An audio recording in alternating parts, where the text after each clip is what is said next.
Mark, so here's what we've got as far as evacuations go. They've been ordered at the United Nations here in New York. That building has already been evacuated. Also the Sears Tower in Chicago, which I believe is still the nation's tallest building. Los Angeles has mobilized its anti-terrorism division. Security has been intensified around the naval facilities in Hampton Roads, Virginia.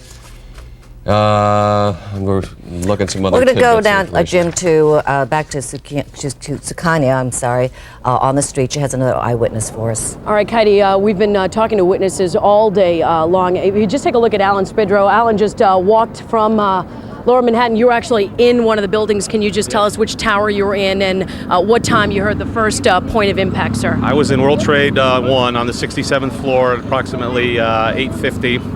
I have a window office, and I heard like the roars of a jet engine coming, and I looked out and I saw above my head, I guess it must have hit on the 80th around there floor, but we heard the impact, and then we immediately started going down the stairs. What was it like going down the stairs? And at that point, were you aware that there was another plane that was actually circling and ready to hit Tower 2? We didn't know that there was another plane. The first word we got was somebody had, I guess, an information little whatever it is. He had on there that there were 2 planes that had hit the buildings. I don't even know whether it was 1, 2. I know it hit 1, but I don't know what the situation is with building 2. Talk to us and take us back. What was it like in the hallway? What was it like walking down from the 66th floor all the way down to the towers? Well, it wasn't too bad until we got down to about the 4th or 5th floor, but it was slow going the whole way, and it was a little smoky, but it wasn't bad. But then when we got down to about 3, we heard like another explosion. I don't know what that was, but then there was water coming down, and then fortunately we were able to get out. And like I said, I don't know what happened with I guess the building 1 came down. Yeah, both buildings have come down at this point. Okay, so then what is going through your mind right now? I feel bad because as we were going down, a lot of firemen were going up, and obviously they were in there when it came down. So talk to me about what it was like when you got to the floor. I mean, the ground. What was it like? Were you able to get out? It was like it was a World War II war movie. I mean, there was just debris everywhere, and it was hard to breathe. It was a lot of dust in the air, and What went through your mind? Just get out of there. Well, yeah. I mean, I was in there when we had the initial bomb back 1993, in right? 93, yes. And immediately when it hit, I mean, the building really shook a lot more than it did when the bomb hit in 93. I mean, it was the building really swayed, and we immediately started going down the stairs. Just everybody there said, "Let's go." So. You weren't taking any chances at that point? No. We tried to do our best to get out. So. And if you'd like to tell your wife or your children or anybody that you're okay? I'm fine in Norwalk, thanks. Okay, good. Thanks. Thank you so much for sharing with us. Once again, if you can just take a look here on 2nd Avenue, you can see that police cruisers have been pretty much racing all the way down the street as rescue vehicles try to get down. Even from here, Katie and Jim, if you can believe it, I can see the smoke that is billowing from the Lower East Side. It's kind of difficult to see through the trees, but if we can kind of move over here, you can see the smoke going through right over here. We're going to try and find another person. You got to see that this is a situation that's been happening. It's dark. You can't see anything. Okay. Can you come over here, sir? Ashes. You've actually walked all the way up here. Can you tell me what it's like, sir? It's terrible. It's dark. You can't see anything. It's like a lot of ashes. You were actually down there when the building came down. What was it like? Were you able to? I mean, some people were telling us it's difficult to breathe. I mean, it was fine, but we had to go to a store just to relax a little bit. But it was difficult to breathe. You can't see anything. It's so dark over there. A lot of paper flying and. What is going through your mind right now? Well, I'm fine. I mean, my friends, my colleagues, and I left, and we're fine. I'm just worried about the people who are still staying there. All right. I mean, we saw the building when it collapsed, and this is where we decided to leave. But I don't know what's going on there right now, but I hope that they're fine right now. All right, thank you. No problem. Katie and Jim, a lot of people are just slowly making their way back. I mean, if we can even just turn around over here. Can you get out of? You can see a lot of people are just trying to get away from Lower Manhattan, working their way up. Some people are running. A lot of people are getting to their phones. A lot of people are trying to call loved ones. I'll tell you what, Sukanya, let me take it away Sure. from you right now because we have an update on the plane that we told you a little while ago crashed in western Pennsylvania. We have learned that plane was a Boeing 757, and it originated in Newark. It originated in Newark and was on its way to San Francisco, so it certainly appears at this point that Newark was a focal point of this terrorist effort. What's happened is being felt all over the country. As you know, there are evacuations here and in Washington. But in addition to that, as you mentioned earlier, the Sears Tower in Chicago has been evacuated. The tallest skyscrapers in Boston, Cleveland, and Minneapolis, Seattle's landmark Space Needle, they were all closed. In Massachusetts and Maine, most state employees have been sent home. State buildings have been shut down. Military bases across the country went on alert, as you could imagine. Extra security in place at Department of Energy's nuclear weapons and research complex in Oak Ridge, Tennessee, the Los Alamos National Laboratory in New Mexico, on and on. You want to take over here in California, Sure. Jim? In California, Governor Gray Davis has convened a meeting of the State Emergency Council, requested heightened security in all state buildings there. In Los Angeles, police are on tactical alert. They've mobilized their anti-terrorism division. In Virginia, authorities intensified security at Hampton Roads, naval facilities. All across the country, any building that is sensitive in terms of its landmark characteristics or military characteristics, getting the heightened security treatment this morning. We could now go to Melinda Murphy, who I understand is up in our Air 11 chopper. Melinda, what do you see from there? Melinda, can you hear me? Good morning. You're looking at live pictures of lower Manhattan. This is what is left of the World Trade Center. As you know, we've had what is an apparent act of terrorism on the World Trade Center with 2 hijacked planes flying into the World Trade Centers and both of these planes collapsing. Smoke is going up to about 3,000 feet or so. We're hovering at 1,500. It's about another 1,500 feet or so above us. We're also seeing a lot of extra black smoke, which is probably more explosions, more fires, which are resultant because of these original fires and the original explosions. We do, as you can see, there is still quite a scene down here. It's hard for us to tell exactly what's going on the ground, but from the air, I will say I personally witnessed the actual buildings collapsing, and I've never seen anything like it in my life. It was just overwhelming. This morning we were flying by the World Trade Center, and now today, as we hover here, there's nothing left to see. Very strange to see the Statue of Liberty in the dust and realize that there she stands for freedom, and here we are looking at what's left of the World Trade Centers. Again, the smoke plumes are huge. You can see them for miles and miles, and they're hovering about 1,500 feet. They are about 3,000 feet above us at this point, or I'm sorry, up to about 3,000 feet the smoke is, and we can see it again from miles and miles.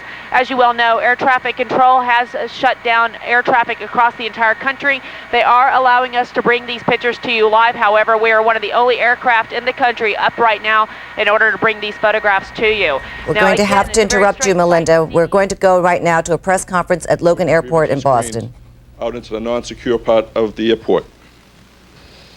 We've activated our Family Assistance Center at the Hilton Hotel based upon some reports that some of these flights may have originated from Boston. We're asking the media's assistance to notify any family members that may have had families flying on those flights that we've had various reports on, to call these following numbers. American Airlines, 800-245-0999. Secondly, family members can call a Mathport number, 617-568-3100. We've also urging people not to come to the airport at this point in time. We've increased the shuttle buses from the terminals to the MBTA Blue Line stop, and the MBTA has increased the frequency of subway transportation. We are in close communication with the FAA, the FBI, State Police, Commonwealth of Massachusetts. And that's all I have right now. Joe, you've got to tell us more about these planes that left this morning. What flights do you have reports on? You're looking at the spokesman from Boston's Logan Airport, where it's believed I cannot confirm or deny any any flight numbers because I have not received originated official today. notification on any flight numbers. How can we get people to call these in, numbers? so it'll be everybody who's got a flight.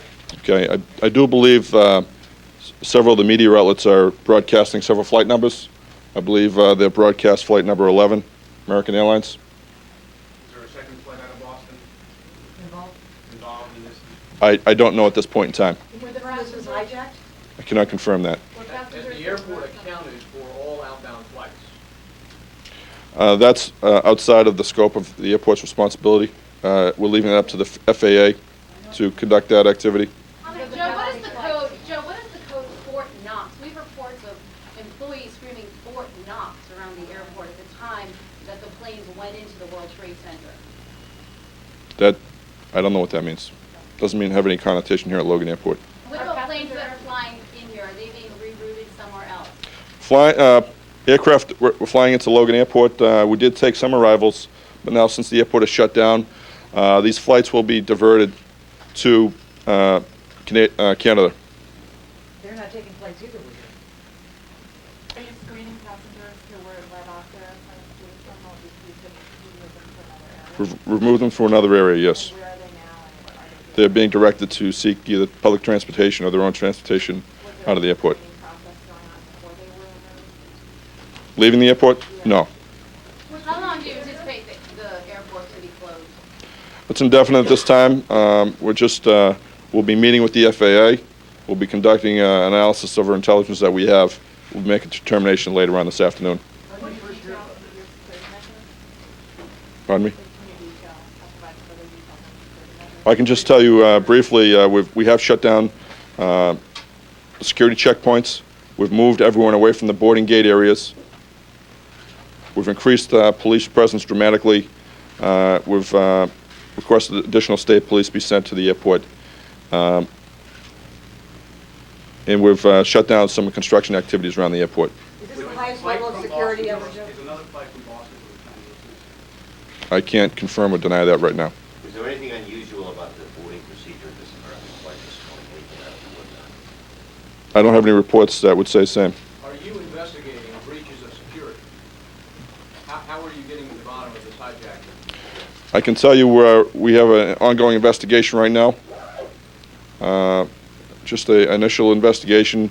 It's being conducted with Massport, Massachusetts State Police, and the FBI. What do you know about United Airlines Flight 175, which is unaccounted for right now in Fremont, Boston? I don't have any, I can't confirm or anything or deny anything on that particular flight. Got a number? No, they have not. Joe, did Flight 11 leave on time? Were there any delays? And was there any conversation between the pilot and the tower that... The spokesman from Logan Airport in Boston, where it's believed one of the hijacked flights originated this morning. Let's go back to Lower Manhattan and Larry Hoff. Larry? And Larry Hoff live just blocks away from the World Trade Towers, or what were the World Trade Towers. We're outside City Hall here. Just behind us, it is a clear blue sky day, but as you look south, you can see all the ash and smoke. Come on, hey guys, this is really not the time. This is serious. Definitely not the time. Sorry about that, Henry. Now, Henry just walked out of the scene, and people by the thousands are parading out of that. And the emergency crews are all moving in that way. Ambulances are now starting to come out of there, and people are able to walk over the Brooklyn Bridge. So there is some movement in and out of the region. Henry, first of all, your family is where? Why don't you pull down your respirator and just say a word to your people at home? Okay, I live in Wayne, New Jersey. I was able to get through to my wife, tell her I was okay. Breathing is hard. Eyes are dirty, but alive and well. What happened? You were in what building? And I was at 140 Broadway, which is 2 blocks away from the World Trade Center. I had been through the last bombing, and it sounded just like another bomb going off. Did you know what happened when the jet struck the buildings? Well, within about 5 minutes I knew, because I sit at the Dow Jones Newswire, and it was coming across the newswire that a plane crashed into the World Trade Center. Now, didn't everybody in your building want to get up and go at that moment? No, because we're like a block and a half away, and nobody ever figured the buildings could collapse or that a second airplane would hit. Excuse me. Don't worry.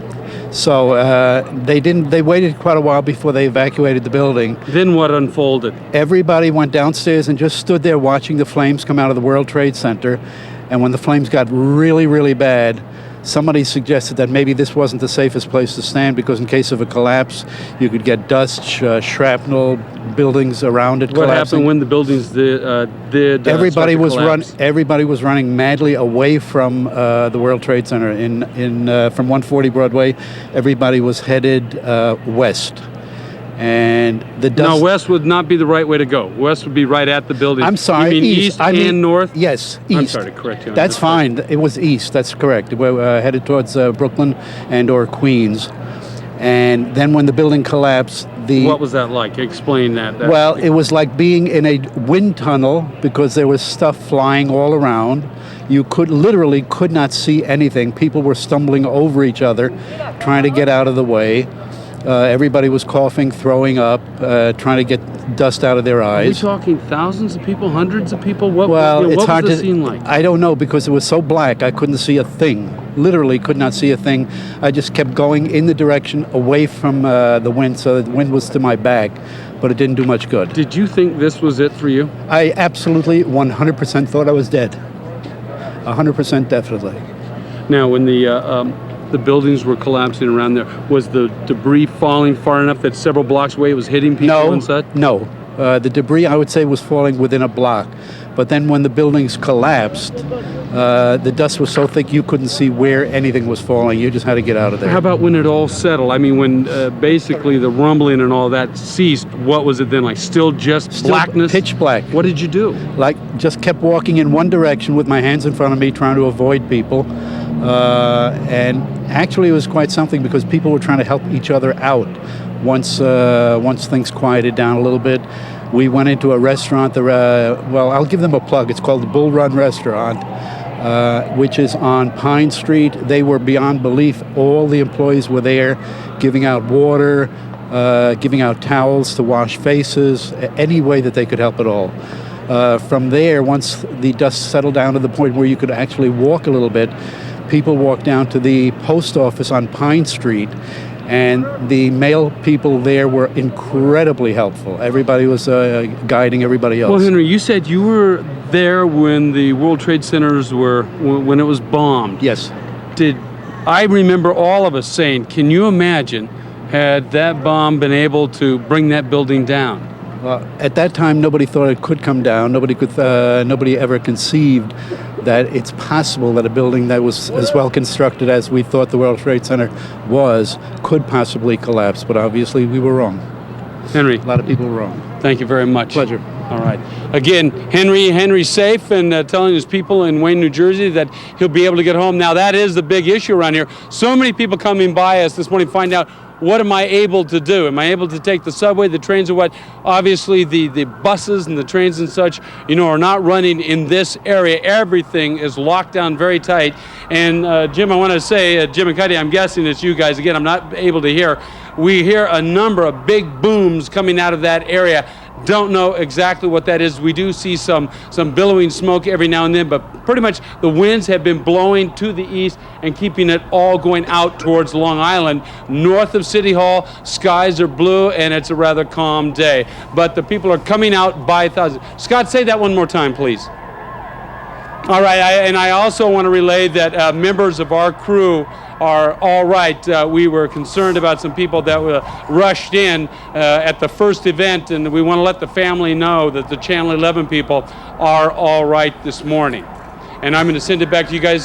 Stay in touch. I'll walk on down there. I'll hike on down there into the area and bring back a status report for you. All right, Larry, listen, take care. Take care. Don't take any chances, and thank you for the update on the crew. We're so happy that everybody is okay. You think about 50,000 people, is it, that work in the World Trade Center every day? And we do not know how many were able to get out or be evacuated after the initial.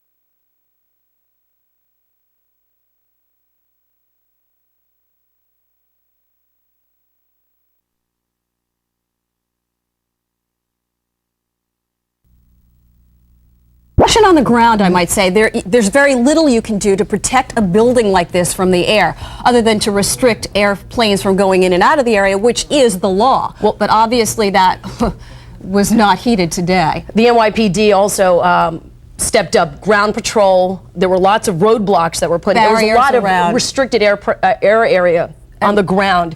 And once again, we're seeing what's happening here. Are we going to go to this replay? Here we are. Okay. Here you're seeing the second plane coming into focus right there. It is rounding. Here it is, rounding the building, rounding the first tower, which had been struck by a plane just about 20 minutes, a half an hour before. And there it hits the other tower. And that was shortly after 9:04 this morning when the explosion rocked the second World Trade Center tower. We are also hearing reports in Brooklyn because of the extensive nature of this that ash is pouring down in Brooklyn. Once again, we are back live. This is what you're seeing right now. This is the aftermath. This is the chopper 11. Melinda Murphy's up there with Chet, who's taking the photographs right now. And you can see the intense billowing there. You can see the aftermath of what we believe are two, and we're going to say this, two possible terrorist planes attacking the World Trade Center, both towers of the World Trade Center. We do not know the extent of any injuries. We do assume that there are people inside both of those towers. This is the business hour. This is the second time that this particular building has been attacked in this city. Is Melinda from Air 11 available? We will get to her in a few minutes, but you are seeing her pictures right now, and we'll hear her report in just a minute. What is amazing here, Lynn, is you're looking at this gaping hole. You're looking at a building that has been an icon for most of the New York City skyline, if you can say that. And it's also been a target now, as we said. Targeted in 1993, and it looks like it's being targeted again today at 9:09. Exactly. On this Wednesday. Unbelievable. And again, one of those explosions you saw right here live. This happened just after 9 o'clock this morning. Once again, let's go back to the first World Trade Center bombing that we knew of. That was back in February of 1993. A car bomb at the World Trade Center exploded, killing 6 people, injuring thousands, causing extensive damage. Many of us were there on the ground covering it, and what an intense and frightening experience it was for so many New Yorkers. And you remember the terror on the faces of the people inside these buildings when this happened back in 93, and they were crying and trying to get out of the building, scrambling to get down the stairs. 110 floors in this building, so we can only imagine the turmoil, the destruction, the mayhem inside that building as we speak right now. What an incredible sight you're seeing right now. You are seeing the result of 2 planes crashing into both towers of the World Trade Center, an apparent terrorist attack once again on this icon of a building. And this is a shot that we just saw, the wide shot of Air 11 taking us down the Upper West Side, down the west side of Manhattan, all the way to Lower Manhattan. You can see the huge gaping holes. We also saw an ominous shot of the Empire State Building sort of looming in the background. And it's amazing. This, by the way, we've been telling you this is 110 stories. These are actually the tallest buildings in New York City, the 3rd tallest skyscrapers in the world. And there's an observation deck that you can see this at on the 107th floor.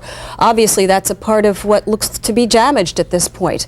You're looking at live shots right now from Air 11. We're going to try to get to Melinda Murphy in a few minutes. She's got a bird's eye view. And you can see the flames are still pouring inside out there. the building. Amazing. And we do apparently assume that there are people in that building at this hour because there was no warning. One happened at 8 o'clock, right after 8 o'clock, and the second just after 9 o'clock. Well, witnesses are reporting that the 2 explosions were about 18 minutes apart. The second explosion came after an aircraft crashed into the upper floors of one of the World Trade Center towers this morning. Black smoke was seen pouring as we see it pouring out right now, 2 gaping holes.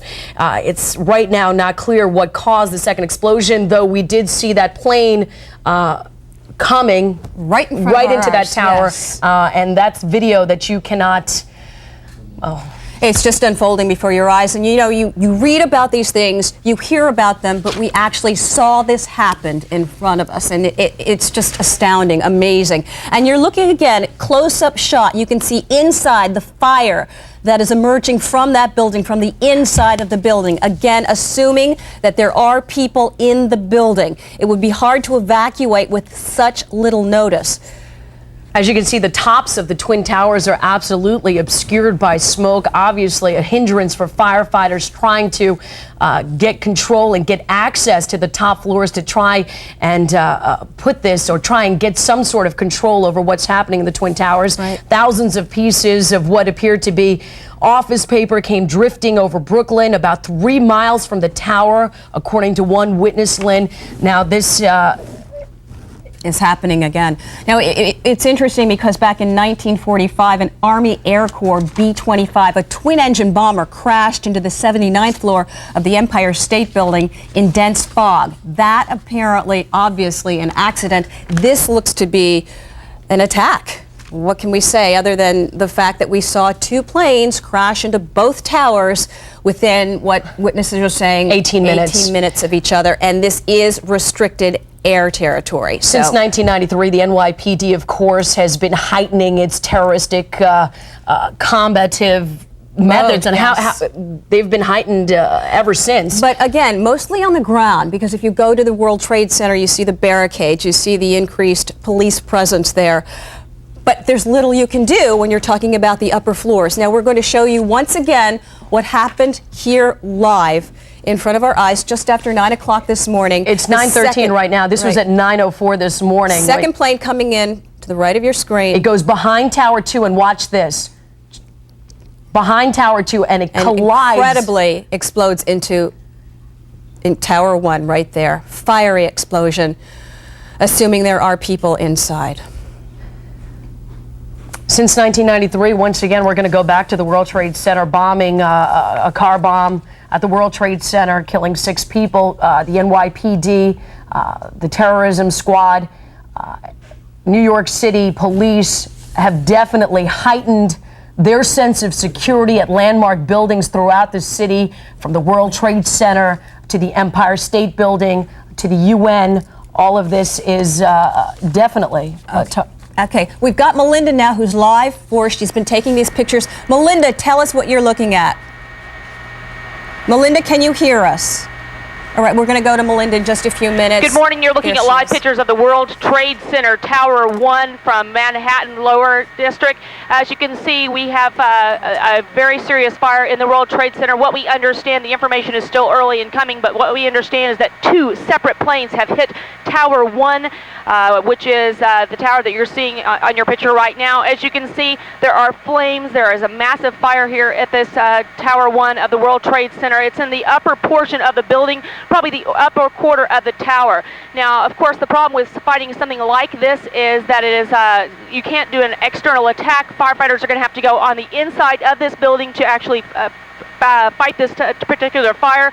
They're going to have to be using things like high-rise packs and standpipe packs. They're going to be setting up a command center here, and they'll be using a cascade system to refill their air bottles. Now, the air bottles only carry 30 to 45 minutes of air, so you can imagine what it's going to be like to try to attack this fire, because they're going to have to climb up this many stories to get to the actual fire, and then probably immediately have to turn around and get their air packs repacked. Now, what we understand is, again, 2 separate planes have hit this. We don't understand why at this point, but we do know that 2 planes, we're not sure what size planes they were, but we think they were substantial in size, have hit the World Trade Center. This, again, is Tower 1.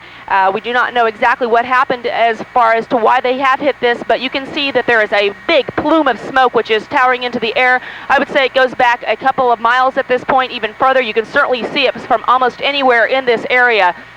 Both towers have smoke coming out of them, so it is possible at this point that Tower 2 is also on fire. It's hard for us to tell at this vantage point. As you can well imagine, police are keeping us at distance from this so that they can do the work they need to do. What we recommend to you people who are watching this from Lower Manhattan is to please turn off your water. Do not use any water that you do not need. Do not use your dishwasher. Do not use your washing machine. Firefighters need all the water pressure they can gather at this point. It's also a very good idea to stay out of Lower Manhattan. Firefighters and other emergency equipment are trying to make their way there right now. And as you can imagine, this has probably already been made an all-hands emergency. That basically means that everybody, even if people are off of work right now, they have been called in to battle this blaze. Again, for those of you who are just joining us, you are looking at live live pictures of the World Trade Center. That is Tower 1 on your screen right now. 2 separate planes have hit the World Trade Center. We are not certain why that has happened, but it has happened. You can see the flames through the smoke there, and there is a very dark, nauseous fume coming out of that. We can almost smell it from where we are, which is several miles away at this point. You can also see the plume of smoke from many, many miles away. Now again, as we said, it's going to be very hard and very difficult to battle this blaze because it is in the upper portion of this tower. Tower 2 also has smoke coming out of it, and we again are not sure exactly what that is about. We'll again try to keep you up to date with this as we get more information, but what we do know is that 2 separate planes have hit the World Trade Centers. We do have firefighters on the scene. They are going to have to do an internal battle of this blaze. They cannot do anything from the external because it's so high. Makes it very difficult to vent a fire like this as well. It also makes it difficult to battle it because they're going to have to use high-rise packs, and they're also going to have to use bottles, air bottles, and the air bottles only carry a 30 to 45 minute supply. Then they have to go back to the cascade system to refill, so they're going to have to be bringing bottles up as they fight and as they battle this throughout the morning. So it will take some time to get this cleared. There will be obviously a lot of traffic in and around downtown Manhattan. It's a very good idea to stay out of the downtown area. Please do not use your water unless you have to. Firefighters need all the water that they can garner at this point. And again, as you can see, this is still an ongoing battle. I mean, we have major flame inside this building. You can imagine the heat of this. And of course, the World Trade Center is no stranger to fire and to other problems. There was the World Trade Center bombing several years ago. Firefighters do know the layout of this building, but it has been several years since this happened. So again, there will be some new firefighters on the scene of this. As you also remember, there was a B-52 which hit the B-25, correct that, B-25, which hit the Empire State Building many years ago after the war. And so this is the second building in Manhattan to have been hit by a plane. Again, we're not sure if both planes or one plane was hit. It looks like perhaps both fire towers are on fire. We're not sure exactly what happened here. But again, 2 separate planes have hit the World Trade Centers. There is a major fire battling right now. Firefighters are in there for a major fight. The stairwells, of course, are how people are going to be evacuated. People will be evacuated out of these buildings. Do not, if you're watching this from the World Trade Center, do not get on an elevator. It is not a good idea to use an elevator in the middle of a fire. Obviously, the water and other fire can short out the equipment, so you will have to walk down. The World Trade Centers, of course, are among the tallest buildings in the world, making this an even more complicated fire to battle. Fortunately, the good thing that we can say is that the firefighters in Manhattan are very, very talented when it comes to fighting high-rise fires. This is what they do best. They've been trained for it and trained for it and trained for it, and today is the day they're going to have to use that training. Again, for you who are just joining us, we are showing you live pictures of the World Trade Centers. As you can see, they are on fire, both towers. The tower on the left is Tower 1. The tower on your right is Tower 2. We understand that 2 separate planes have hit the World Trade Centers. We are not sure if they if there was some kind of technical malfunction, if this was some type of other attack. We're not exactly sure what happened yet. We do know 2 separate planes. We feel that they are fairly substantial in size from initial reports. We do not know exactly what they were.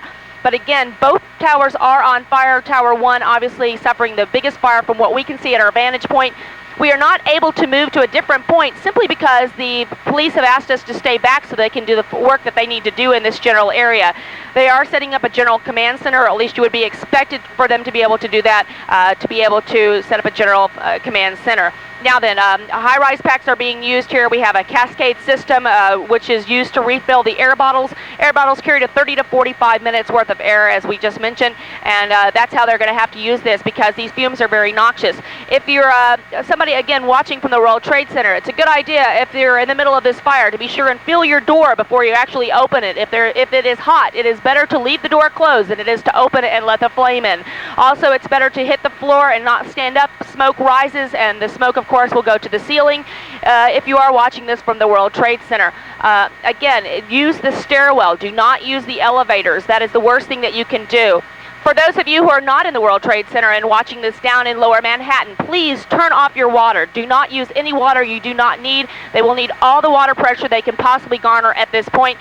This is a tough place to battle. Obviously, if a jetliner hits or any type of plane hits an World Trade Center like this, there's going to be a lot of fuel on board possibly. That fuel is very difficult to put out, and of course all the other stuff inside the building itself, which is going to give quite a bit of fuel to this fire. Firefighters will probably issue an all-hands call. That means everybody who is available, including those who are off for the day, will be called in to battle this blaze. That is the highest of all alarms, higher than a general alarm, and that means firefighters from all over the area will be called to battle the blaze. Again, it will be an internal attack. They cannot do anything externally because of the height of this. It's the top portion of the World Trade Center, the very top portion of the World Trade Center. We have maybe, I would say it's probably the top fifth of the World Trade Center, Tower 1, and maybe the top half of World Trade Center 2. Again, we're not sure if both or one of the towers was hit by a plane, but we do know 2 separate planes hit the towers, and that has resulted in this battle of the blaze that we are watching right now. We do see flames in Tower 1. You can see it at the base of the smoke on the left, and we do know that there's some very serious fire which they're having to battle here today. Okay, that was Again, Melinda Murphy. You've been listening to Melinda Murphy live from Chopper 11. Over what you can see is a raging fire. 2 planes. Now, we just got this in. A senior government official speaking on condition of anonymity said that the FBI is now pursuing reports that one or both of the planes that crashed into the 2 towers of the World Trade Center were hijacked, and the crashes may have been the result of a suicide mission. And we should stress that these are preliminary reports, but the quote is from the FBI, it certainly does not look like an accident. Now, the New York Here's the plane. We're going to replay it. This is the second plane that crashed into Tower 1. This happened just after 9 o'clock this morning. The first plane crashed in 18 minutes before. Again, the FBI now reporting.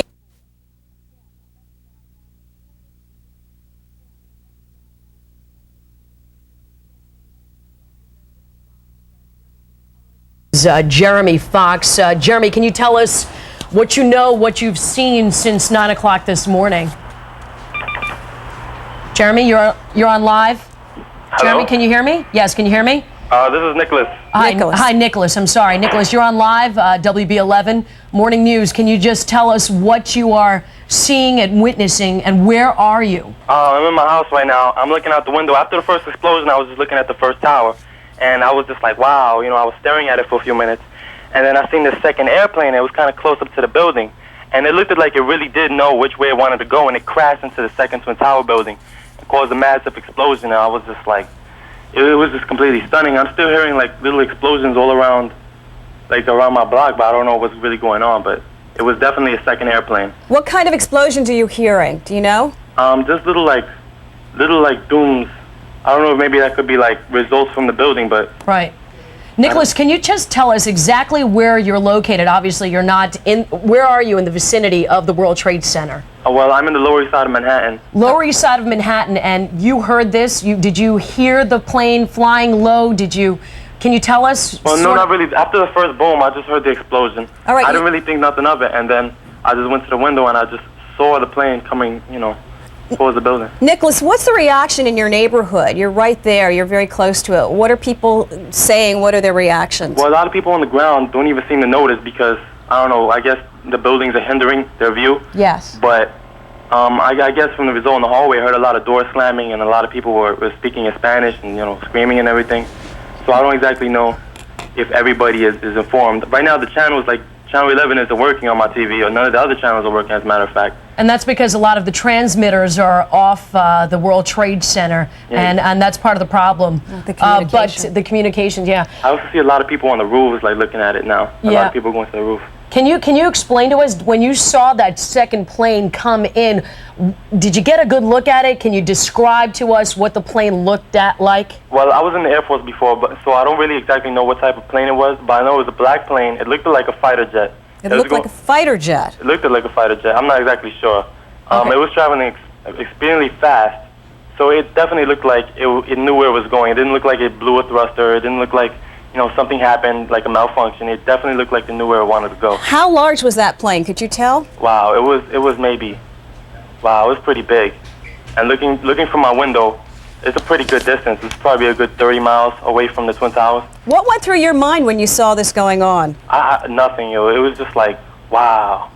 I can't believe I'm actually seeing this in New York City, for this to actually happen, and it's still smoking. Right. Now we're showing you, as we talk to you, Nicholas, we're showing a shot now of the second plane circling around. And as we see it, it actually goes around the back of our view and seems to go through the building. It actually goes through the building, and you can see the second attack on the Twin Towers of the World Trade Center. Can you describe that second explosion? Because when we were watching it, it was absolutely breathtaking. Did you hear a boom? Definitely. I heard a loud explosion. I seen the building crash in, and all I seen was like a big mushroom cloud of fire and debris and smoke just totally rise up, and it was just like in levels. You seen the windows explode going down one by one, kind of, and it was just kind of like amazing in a way, but it's very shocking to see.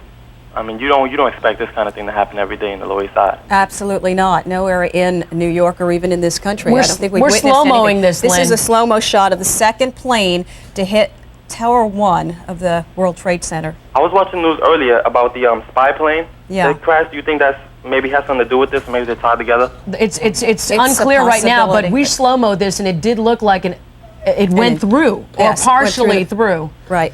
All right, we're going to go to, we have another caller right now. Well, actually, stay with us for a minute. Nicholas, can you stay with us for one more minute? Sure, definitely. All right. What are you seeing now in the aftermath from your view? Well, from my view, the smoke is going left from my window. A lot more people on the roofs than before. I'm just seeing, well, from my window, I could see little chunks of debris coming down. I'm just seeing chaos. It's just unbelievable. All right. Nicholas, thank you so much. You're very welcome. All right, Lynn, we're going to go to Pat Kelly with the Office of Emergency Management in Westchester. Pat? Yes. Can you tell us what is going on? What is the very latest that you're hearing, sir? What we're doing in Westchester is we're mobilizing in Westchester because we're assuming we're going to be backfilling and assisting in New York City. So we're preparing all of our fire, EMS, and emergency management people. We're opening our EOC, and a county executive staying on top of what we may be doing to assist New York with this tragedy. Mm-hmm. We know that you work in situations like this. What's the first thing that you tell people? Situations like this, as much as you prepare, you can never prepare for something like this. I know the fire, the EMS, the emergency management people prepare for fires in large buildings, but something of this magnitude and something of this quick and over such a large area, there's no real way to prepare. You just drop back onto what you've trained for. You go and you try to assist the people as best you can, and they're going to use up their resources real quickly. New York City's got a lot of resources, but an incident like this is going to tax it to the maximum, so they're going to be wanting assistance from most everyone they can. So that's why we in Westchester, the county executive has ordered us to take and be prepared to go down and assist them. All right, Pat, this is a huge building. We're talking about a building 101 stories. 110 stories. 110 stories high. Tell us what you think could be going on at this moment inside that building, what you think the situation is like since you deal with emergencies like this. Yes, having worked in the fire service for 26 years and dealing with tall buildings, at best it's chaos. People that are on the fire floors, above the fire floors, are trying to get out. People are trying to get down. Fire departments are trying to get up to assist the people getting out and to mitigate the problem. Yet again, I'm sure in the back of their mind they're thinking, okay, is this the first wave of something that's going on? But they're going to go in and try to put the fire, or at least save as many people as they can, and then work on this. This is going to be a process that's going to go on for days.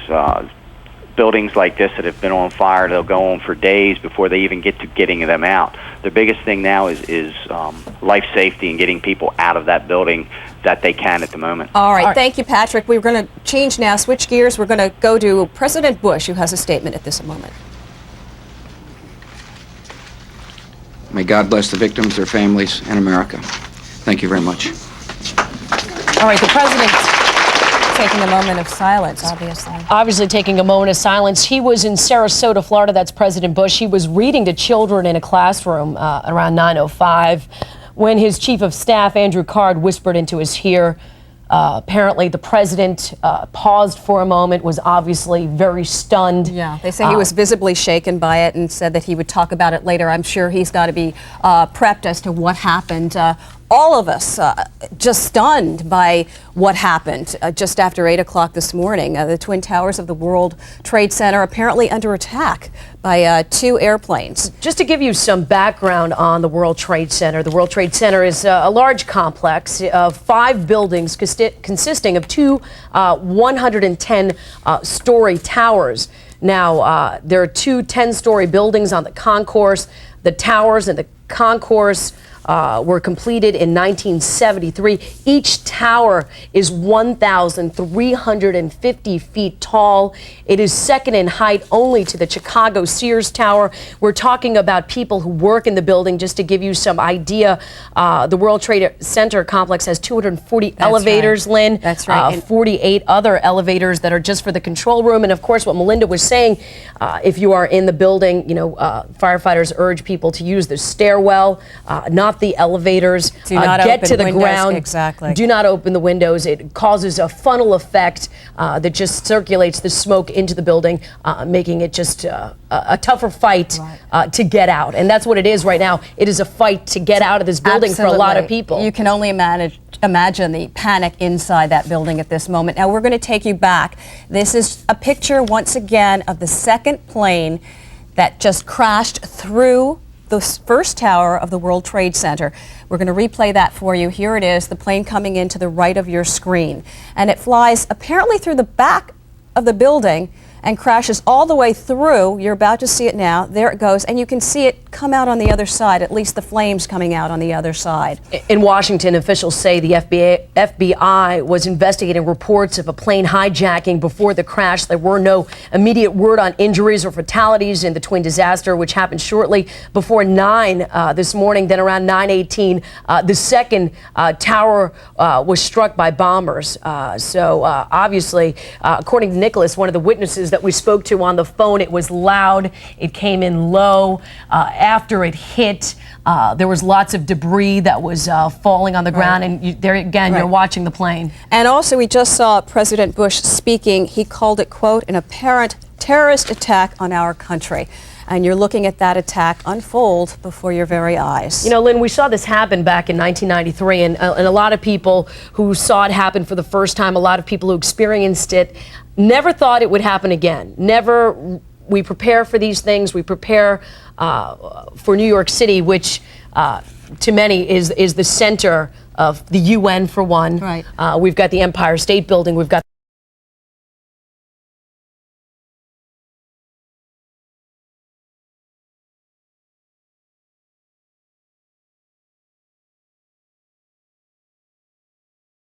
And it also is a communication center. Many people broadcast from the World Trade Center. So this serves a point to a terrorist who would try to make a point, I would assume. This, again, the second apparent terrorist attack on the World Trade Center. The other one we've been talking about back in 1993. That was a shock to the world. This even more incredible. And you're looking now at pictures of those who were convicted in that attack. Okay, we're going to go to Harvey Kushner, who's a terrorism expert. Harvey, can you talk to us about what's going on? Obviously, President Bush coming out and saying that, and the FBI saying that they do believe that this is some sort of terrorist attack.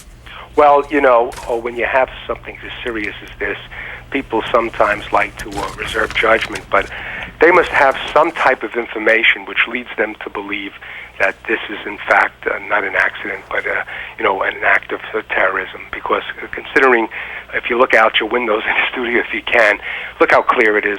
Look at the trade towers. One plane, possibly going off track, but not 2. Yes. So it seems from the scenario that people have witnessed, and from probably intelligence, the gathering sources, that this is a viable possibility. Dr. Kushner, you were involved in the first attack. You worked on... I was not involved in You worked on probably the aftermath of it, who was responsible. Tell us what you did do in that. I was involved really in a civil litigation against the Port Authority of New York and New Jersey for not doing the due diligence on the ground, protecting the B2 level in the trade towers, allowing a truck in this case, to park with explosives.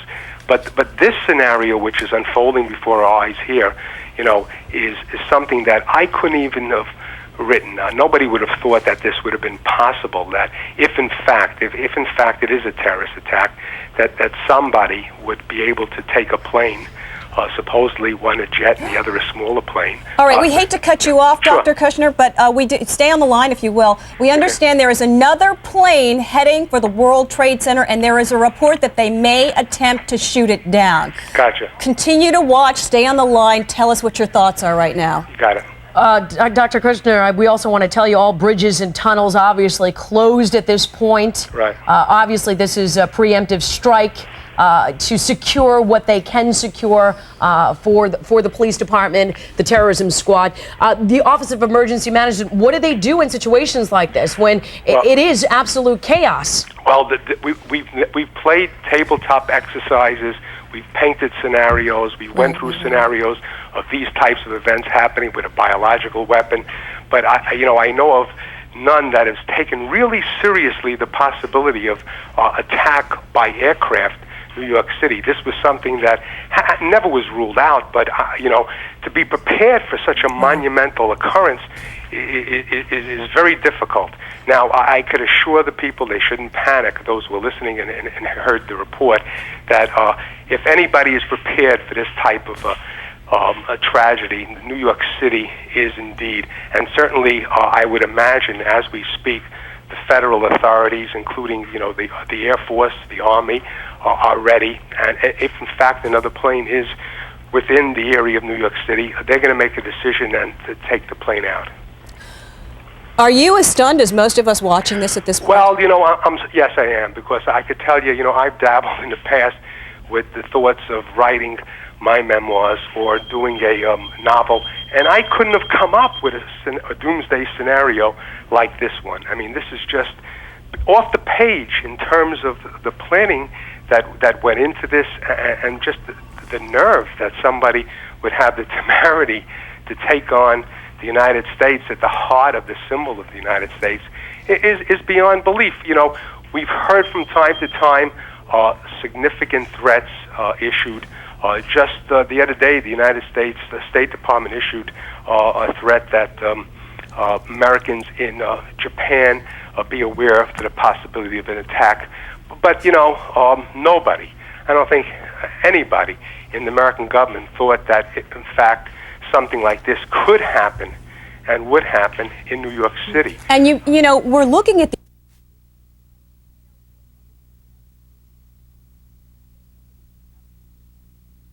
victims. Absolutely. When you think in terms of the emergency services that are going to have to deal with people at the level, in terms of the trade tower, it's monumental. Then on top of that, this is going to have a psychological effect on people living in New York City that is going to be beyond belief. You're going to think of the shock that people who witness this firsthand will live in the area in the upcoming days. No matter how this turns out, if it turns out to be an act of terrorism, even worse. But even if it turns out to be an accident, the psyche of New Yorkers after September 11th, it'll never, ever be the same. And it's going to be very difficult to recover normalcy after an event such as this. It goes beyond what we, those of us who report in the media and yourself have seen or could conjure up. You want to pinch yourself and say, is this really happening? Right. Dr. Kushner, you said that you did have interaction with some of the victims of the last bombing, the families thereof, at the World Trade Center. What can you tell us? What do they go through? What did they experience at that time that some of the people today might be experiencing? Well, they went through post-traumatic shock syndrome. I mean, these people literally were at ground zero at the B2 level, and it just actually wrecked their lives. They were never the same after.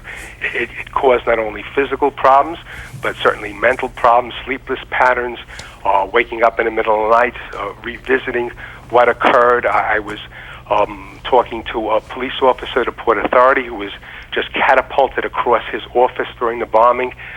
He was left physically damaged for life, but the psychological scars were just traumatic.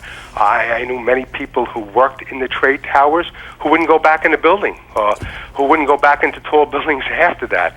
So you could imagine now with this, that not only do you have an attack the vulnerability from underground, which everybody understood you could park a car. But now something falling out of the air, you know, this is just off the map. Dr. Kushner, the AP is now reporting that the first plane may have been hijacked after takeoff from Boston. It's 9:42 for those of you who are joining us now and looking at this eerie and ominous sight of the two towers of the World Trade Center engulfed in smoke, black smoke billowing.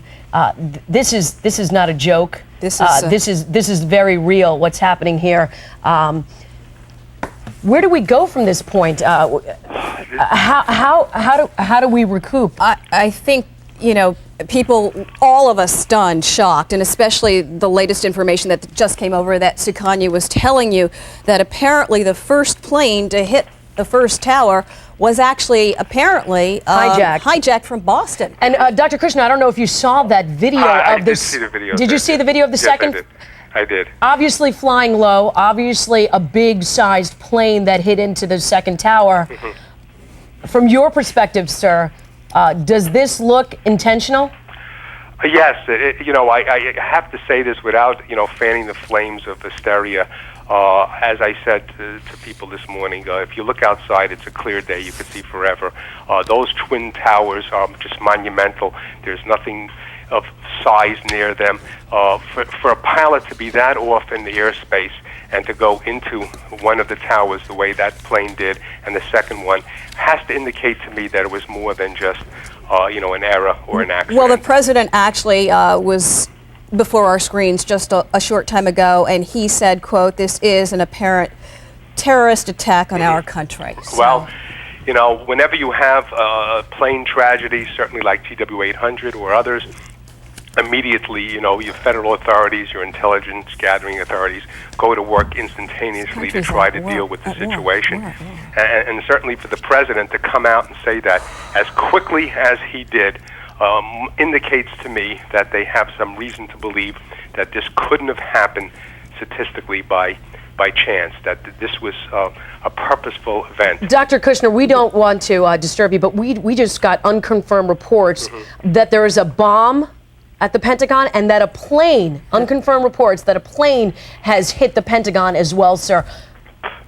In all respects, is that unconfirmed? This is unconfirmed reports at this time. The AP is reporting this. You know, I hate to say this on the air because I'm, you know, I'll be part of it. But whenever you have a tragedy such as this, and especially one as monumental as this, you're going to get a lot of kooks out there, a lot of people who themselves are going to phone in all sorts of crazy stories. Let's just hope and pray, really, that this is not true, that it's unconfirmed and it's just a rumor. Okay. But you know, that would open us up to a war on various different fronts, and that might cause, you know, a monumental response on part of this country. Of course, it's smart to err on the side of caution, but if this report were to be true, the AP again reporting that there was a bomb at the Pentagon and a plane has crashed into it. Sir, what would be your reaction to that? My reaction would be that it's an open war. I mean, you know, literally, terrorists do these types of things, and they have the capabilities of doing them. But consider the targets, consider what's at stake. This would be something that the United States in modern times hasn't been visited with. All right, we just got another word in that the West Wing of the White House has been evacuated, and that the airports, local airports, have been closed. Along with bridges and tunnels, and of course the New York Stock Exchange. Basically, Lower Manhattan is being evacuated at this point, especially the areas surrounding the World Trade Center. I would imagine that our airport's going to be closed for the next couple of days. Can you talk to us, how soon after the 1993 World Trade Center bombing did someone take responsibility? They didn't take responsibility. You see, that's the misnomer. Oklahoma City, nobody took responsibility, and even the embassy bombings, no one took responsibility. In the trade, in the so-called lexicon of the terrorists today, we talk about let the target speak for itself, okay? Now, when you're talking in terms of the World Trade Center, that target has already talked. All right, It's Dr. gonna talk Kushner, again, yeah. we hate to cut you off right Sure. now. We're going to come back to you. Just stay on the line. We're going to move into Washington right now. We've been telling you there have been reports about the Pentagon, a bomb at the Pentagon, plane crashing there. Sonia Dienst is live for us right now. What can you tell us, Sonia? Well, this story just keeps getting more unbelievable by the moment. We do have a live picture, I believe, of the Pentagon. It has been evacuated. We're hearing reports that there was either an explosion at the Pentagon or that a plane crashed into the Pentagon. Also, the White House has been evacuated and the old executive office building next door. I do not believe those buildings have been affected by any sort of explosion or crash, but as a precaution, those two buildings have been evacuated as well. And in addition, if you're seeing the Pentagon right now, there is a fire there.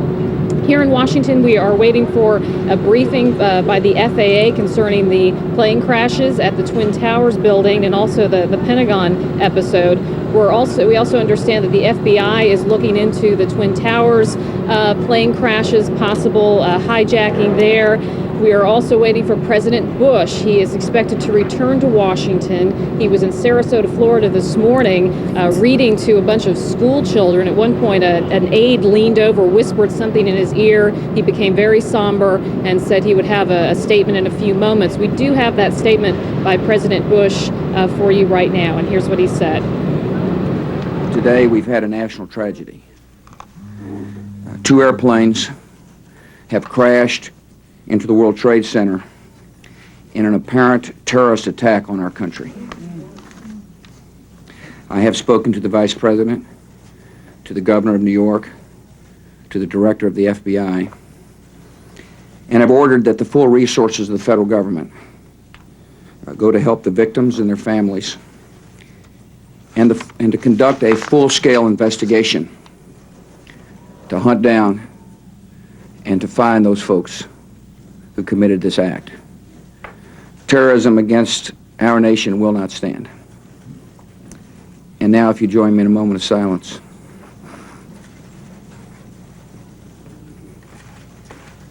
May God bless the victims, their families, and America.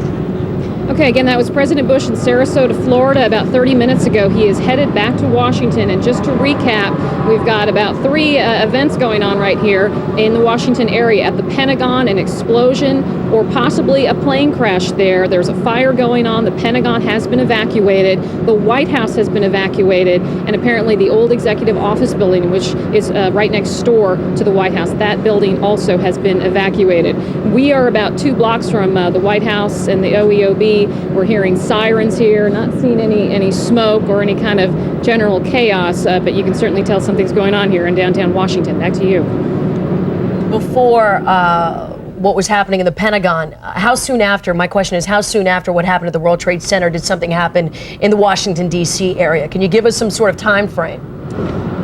I'm going to estimate about 30 minutes after that second plane crashed into the Twin Towers building that we started getting reports that there was a fire at the Pentagon. The Pentagon story has just started developing, so we're still getting details on what exactly happened there, but we do know that that fire is still going on, roughly, again, maybe a 30-minute time period between what happened in New York and what happened here. All right, Sonia, you are on the streets right now of Washington. What is the mood like there? Well, maybe my cameraman can pan over. We're starting to hear a lot of